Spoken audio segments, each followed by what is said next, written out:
Halo teman-teman, siapapun Anda, ya saya mau apa? Mudoro rasan-rasan di ya udah, saya sebut di awal. Saya mendukung Mas Gibran. Saya ucapkan selamat kepada Mas Gibran dan Mas Teguh atas turunnya rekomendasi untuk mereka berdua menjadi pasangan calon wali kota dan calon wakil wali kota untuk pemilihan di kota Surakarta. Saya hanya mau cerita sedikit saja pengenalan saya tentang Mas Gibran. Siapa tahu itu akan memberikan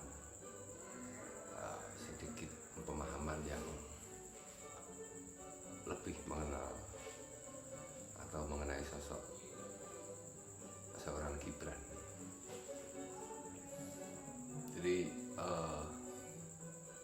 pernah satu ketika Mas Gibran ngejak ketemu lah intinya, ngejak ketemu, kemudian mengutarakan niatnya bahwa dia ingin maju menjadi calon wali kota di Solo.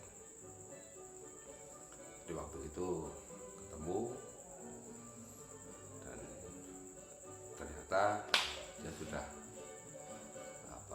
memiliki hasil survei awal, survei internal seperti apa dia dan semacamnya.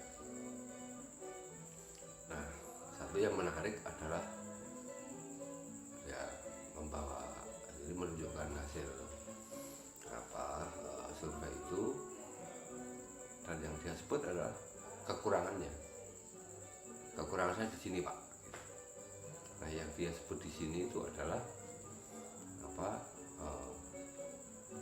image atau citra bahwa dia ketus dan face-nya atau pembawaan wajahnya itu atos atau apalah gitu. Ini kelemahan saya, Pak. Menurut saya timbul. Nah, dari pertemuan itu saja sudah seneng gitu, karena jangankan publik, banyak teman-teman saya termasuk para jurnalis yang sering berinteraksi dengan Mas Gibran sejak dulu, itu memang istilahnya orangnya atas gitulah. Tapi kalau bagi saya, sejauh pengenalan saya terhadap Mas Gibran, ya memang orangnya kayak gitu. Artinya kayak gitu itu memang gue secara face, kemudian kalau omongan pendek-pendek gitu ya tidak gitu kesannya memang bosenin gitu. Tapi setelah semakin kenal gitu, beberapa kali saya ngobrol, saya punya kesan dia juga seorang pendengar yang baik lah, seorang pendengar yang baik yang ketika ada orang ngomong dia menyimak, dia mendengarkan, dan memang kalau nggak cocok ya dia akan mengatakan kurang suka. Ya mungkin nggak latar belakang pergaulannya ya, pendidikannya dia banyak di luar, kemudian sudah biasa kalau ngomong itu ya langsung, tidak seperti orang Jawa yang mungkin muter-muter, terus eufemistik gitu lah, jadi kayak sakot gitu. Nah, apapun itu, saya kemudian membuktikan dalam perjalanannya. Menurut saya dia cukup bagus dalam proses ya. Saya mengamati dalam 5-6 bulan terakhir itu Mas Gibran cukup banyak belajar menurut saya. Sekarang kita bisa lihat cara dia berhadapan dengan banyak orang, dalam bersikap, itu sudah jauh berbeda dibanding yang mungkin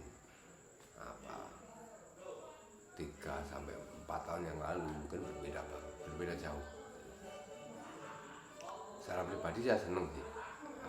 Dari situ saya melihat bahwa dia seorang pembelajar yang baik. Dalam 5-6 bulan terakhir misalnya, itu sudah bisa, menurut saya ya, ini pandangan subjektif saya, mungkin berbeda dengan Anda.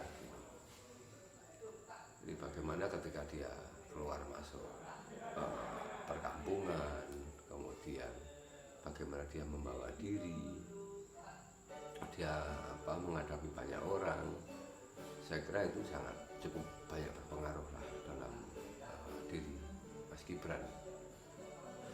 Tentu ini sesuatu yang menarik karena apa? Karena dia satu anak muda, orang baru dalam dunia perpolitikan. Jadi kalau ya nggak salah sih, nggak salah amat ketika orang mengatakan wah ini aji mumpung, ini politik dinasti gitu, ya nggak apa-apa. Namanya juga nggak tahu gitu. Jadi bagi saya tetap sih ada aja pengaruhnya bahwa posisi Mas Gibran secara faktual, faktanya memang anak Pak Jokowi yang sekarang Pak Jokowi jadi presiden, tapi mengaitkan aktivitas politiknya itu kemudian katakanlah dia disetir oleh Pak Joko, saya kira kok enggak ya. Yang saya tahu, saya kenal Pak Joko cukup lama. Pak Joko itu orangnya keras. Terus setelah saya kenal Mas Gibran, ternyata dia lebih atos, lebih keras gitu. Cuma ya itu tadi, pemahaman saya kerasnya itu menurut saya positif. Saya beberapa kali kok secara personal saya mengingatkan, walaupun cuma lewat WhatsApp atau apa misalnya, Mas kok gini-gini loh cara ininya gitu, sebaiknya kalau ketemu orang jangan sikapnya kayak gitu. Salah contohnya adalah bontot tangan atau tangan di belakang gitu, ketika berhadapan dengan orang.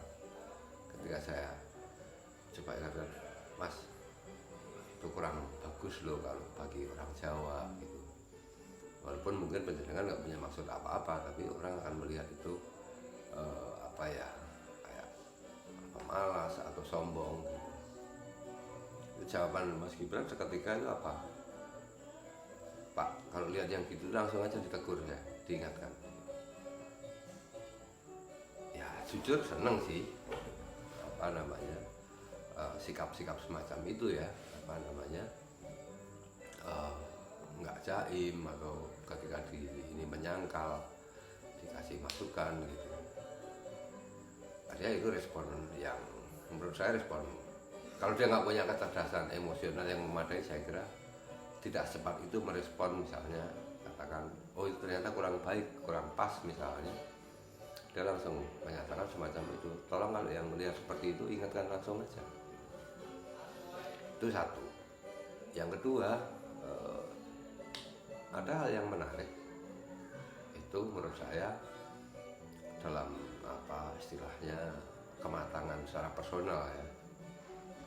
Saya pernah diundang untuk menjadi salah satu penonton waktu itu di Geraha Sabah. Mas Gibran mengundang beberapa komika dan memang forum terbatas, tertutup gitu. Yang datang lumayan banyak, mungkin lebih dari 200 orang gitu. Di waktu itu semua handphone itu ditaruh di pintu masuk, jadi orang nggak boleh merekam. Ternyata apa isinya? Di situ itu Mas Gibran itu di roasting habis oleh para komika itu. Di roasting itu mungkin kalau awamnya itu ya dibully, diledekin, dibully dan berapa ya,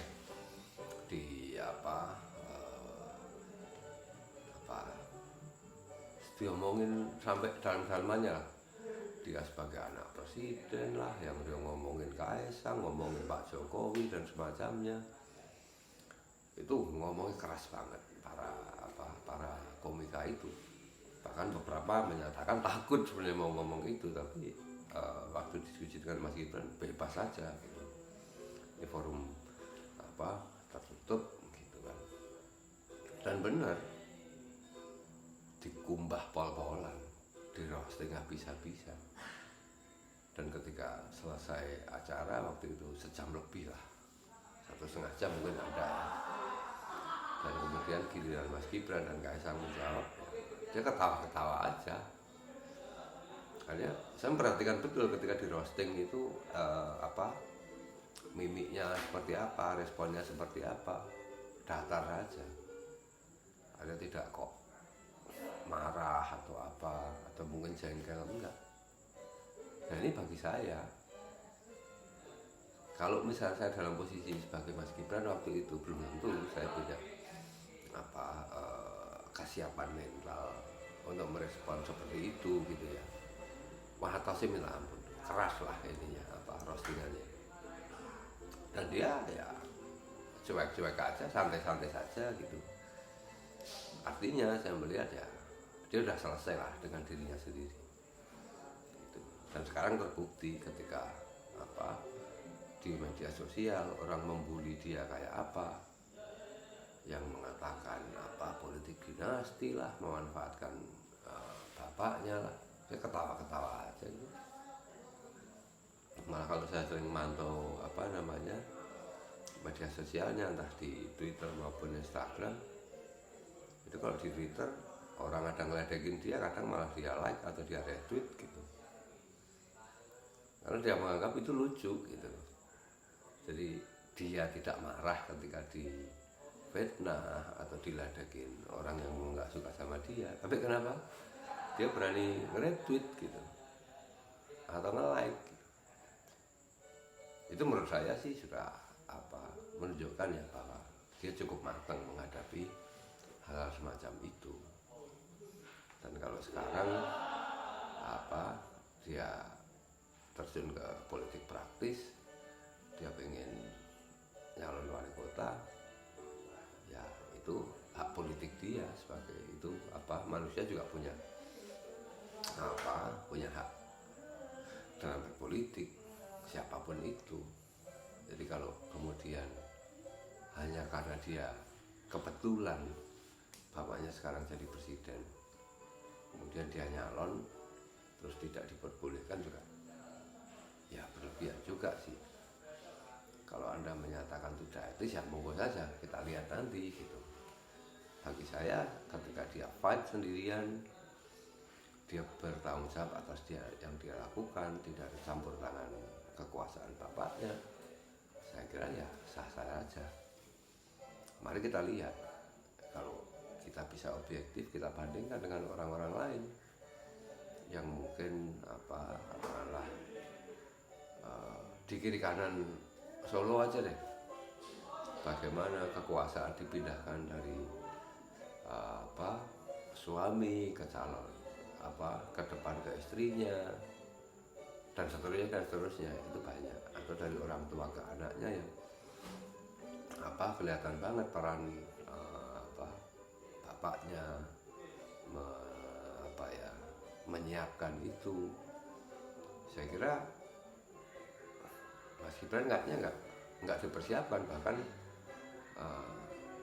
kalau kita lihat di media sosial akhir-akhir ini, beberapa hari belakangan ini kan ada yang ngomongin Pak Jokowi, pernyataannya yang bahwa anak saya tidak tertarik di politik itu dibuka lagi.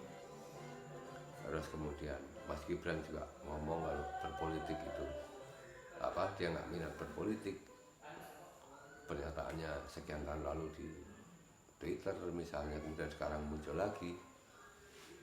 Ya sah-sah saja sih orang mau bikin framing bahwa Pak Joko nggak konsisten, dulu ngomong begini sekarang begini, Mas Gibran dulu begini sekarang begini. Ya bagi saya sah-sah saja sih. Orang bisa berubah, orang bisa dinamis. Dan saya kira ketika Mas Gibran sekarang mau maju di Pilkada Solo menjadi calon wali kota, saya kira dia sudah berhitung banyak. Dan saya yakin dia punya pertimbangan yang tidak bisa disampaikan secara terbuka gitu. Karena ya ini politik gitu.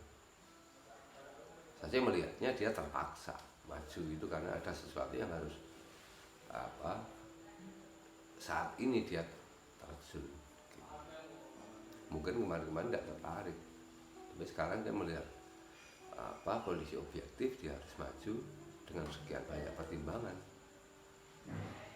Saya kira itu yang saya sih respect gitu.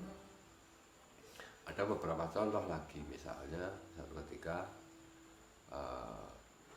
waktu itu saya yang menyodorkan, Mas, ayo ketemu teman-teman seniman dan kelompok-kelompok kritis yuk di rumah Banjarsari gitu. Itu tempat apa, Pak? Ya rumah Banjarsari tempat nongkrong, kayak banyak pekerja seni di situ gitu kan.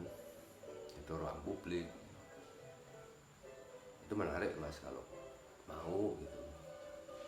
Menariknya adalah situ saya sampaikan bahwa situ banyak teman-teman yang kritis, bukan hanya dalam skala lokal ya, dalam banyak hal.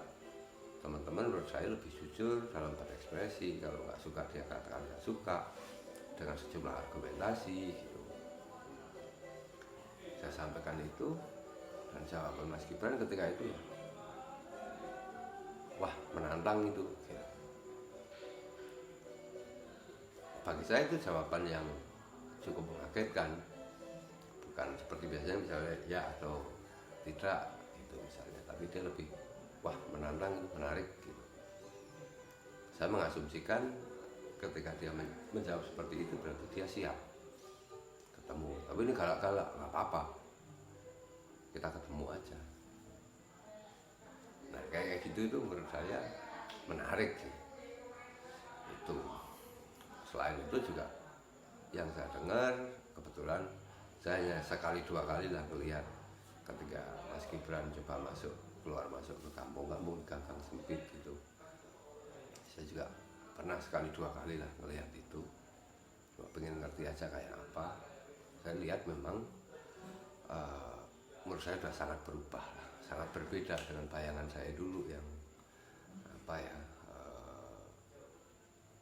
dalam hal tata kromo, subosito, ugah-ugahnya itu sudah cukup bagus. Dan beberapa yang sering saya dengar juga ada beberapa teman misalnya relawan ngajakin ke kampung A atau di kampung B misalnya, ternyata Mas Gibran riset dulu di situ ada apa. Saya nggak tahu risetnya itu dia lewat media sosial atau dia mencari tahu lewat banyak orang, tapi intinya adalah kadang-kadang yang disodorkan teman-teman itu belum tentu dia terima. Dia mau datang ke situ, oke, yang tawarkan teman-teman juga dia jalani gitu, tapi dia punya ini sendiri. Saya ingin ketemu ini, saya ingin menemui siapa di kampung itu misalnya, yang itu di luar dugaan teman-teman relawan yang mengajak ke situ. Ternyata Mas Gibran punya data di situ, misalnya ada orang sakit seperti apa, kondisinya kayak apa, dia pengen mendatangi orang tersebut misalnya. Dari situ dia banyak belajar, banyak ngobrol. Itu menurut saya cukup menarik ya. Jadi kalau dan tentu masih banyak hal sih kalau mau diceritakan. Jadi kalau cuma memantau dari akun-akun media sosialnya Mas Gibran gitu, ya mungkin kita bisa kejelek gitu, karena di media sosial itu yang dia tampilkan itu sebenarnya nggak seberapa gitu. Nggak seberapa, dia cuman ya untuk kebutuhan PR lah, namanya juga kampanye gitu. Tapi di luar itu yang sudah dia lakukan sebenarnya banyak yang menurut saya dia lakukan, dan itu dia nggak mau itu diekspos atau dipublikasikan. Banyak yang dilakukan dan jauh lebih dari yang kita saksikan di postingan-postingan Instagram misalnya. Nggak seperti itu yang terjadi.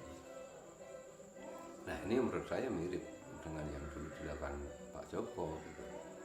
Pak Joko itu ya, jadi kalau misalnya nih membandingkan, menurut saya yang ada beberapa pola-pola Pak Joko yang diadopsi oleh Mas Gibran. Misalnya ya dia berusaha tampil itu apa adanya di hadapan masyarakat. Dia juga mau belajar, dia mau mendengarkan. Saya kira kunci seorang pemimpin ya di situ.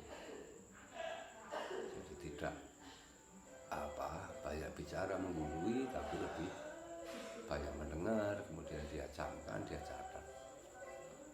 Dan menariknya memang semuanya dia catat semua hasil obrolan dengan banyak orang itu, siapapun mereka. Jadi tidak hanya dengan para tokoh masyarakat, tapi dengan masyarakat itu sendiri yang menurut saya lebih tulus memberikan masukan pada Mas Gibran dengan dia melihat langsung. Jadi sekali lagi sih, jadi mengucapkan selamat saja. Saya yakin Mas Gibran dengan Mas Teguh akan bisa membawa Solo jauh lebih bagus. Satu, Mas Gibran anak muda, anak kekinian gitu ya. Sementara tantangan ke depan, perkembangan teknologi, perkembangan zaman sangat cepat, dan masa depan memang dunianya agak muda gitu. Dan kemudian kalau kita ngomong Mas Teguh ya, posisinya Mas Teguh kan bisa ngamping-ngampingi kalau orang Jawa bilang. Orang Jawa bilang ya dia akan mendampingi, dia akan jadi sparring partner, mitra yang bagus untuk ngerem misalnya, oh Mas Gibran jangan terlalu ini misalnya. Saya membayangkan semacam itu karena tingkat kematangan Mas Teguh terutama di politik ya itu pasti jauh lebih panjang dibanding Mas Gibran. Tapi menurut saya itu akan jadi satu hal yang sangat penting dan saling melengkapi. Jadi Mas Teguh seorang politisi tulen, Mas Gibran yang menawarkan diri sebagai anak muda yang masuk berkiprah dalam politik praktis. Jadi saya sih senang saja, saya berharap ke depan Solo akan jauh lebih bagus. Semoga keduanya terpilih dan menang ya mutlak lah, minimal 85%. Itu harapan saya sih seperti itu. Dan saya yakin Mas Gibran cukup terbuka dengan siapa saja, jangankan dikasih masukan atau dikritik, dibully aja dia tertawa kok. Dia tidak marah dan selalu menempatkan itu menjadi masukan positif bagi dia, walaupun dengan cara yang mungkin out of the box gitu. Ya orang berbeda-beda, seperti halnya Mas Gibran, kalau dia kelihatannya kalau ngomong cuma sepatah dua patah kata, misalnya kadang-kadang orang nganggap kentus gitu, toh hatinya juga ternyata baik gitu. Dan kita nggak bisa ngelihat orang hanya dari luarnya tanpa mengenal lebih jauh ya, nggak adil juga kita menilai seseorang. Saya kira saya sih ingin mengajak teman-teman untuk ya kita buktikan aja, kita lihat Mas Gibran akan bisa nggak. Silahkan Anda tes sendiri, kalau nanti berkunjung atau ketemu silahkan dites. Kalau saya sih berani menjamin dia sudah cukup lah, sudah matang. Terus percayalah buat teman-teman yang selama ini misalnya nyinyir, kritis, sarkas gitu, nah Anda akan bersama saya ketika nanti Mas Gibran ternyata tidak perform. Ya udah, mari kita bareng-bareng kita menghajar Mas Gibran dalam tanda petik gitu. Tapi ya saya mengajak Anda juga fair gitu, kalau misalnya nanti yang dia lakukan ternyata bagus ya kita apresiasi gitu. Hanya saja sekarang terlalu dini lah kalau kita misalnya mengatakan oh dia begini dia begitu, apalagi framing kemudian katakanlah dan dia akan mendelegitimasi, ya menurut saya itu kurang pas. Kalau misalnya Anda pengen ketemu dengan saya, ayo kita ngomong secara pribadi. Dalam forum tertutup saya bisa menjelaskan kenapa Mas Gibran maju. Itu yang saya bilang di awal, dia maju bukan tanpa pertimbangan. Dia memilih itu dengan kesadaran penuh bahwa dia saat ini harus maju karena sesuatu yang lebih besar, bukan hanya untuk Solo, tapi juga untuk banyak orang gitu.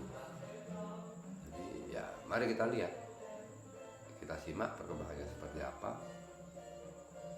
Kita boleh tetap kritis dan mengharus gitu, tapi ya sebaiknya kita fair juga lah, kita lihat. Monggo, soal nanti Anda mau milih atau tidak itu nantilah. Sekarang kita lihat dulu.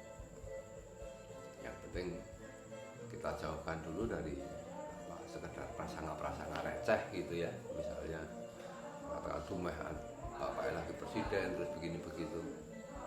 Coba deh jauhkan dari situ. Adillah seperti halnya misalnya Anda melihat ini yang sekarang banyak anak-anak orang atau keluarga incumbent atau orang besar yang bertarung di politik. Tapi kenapa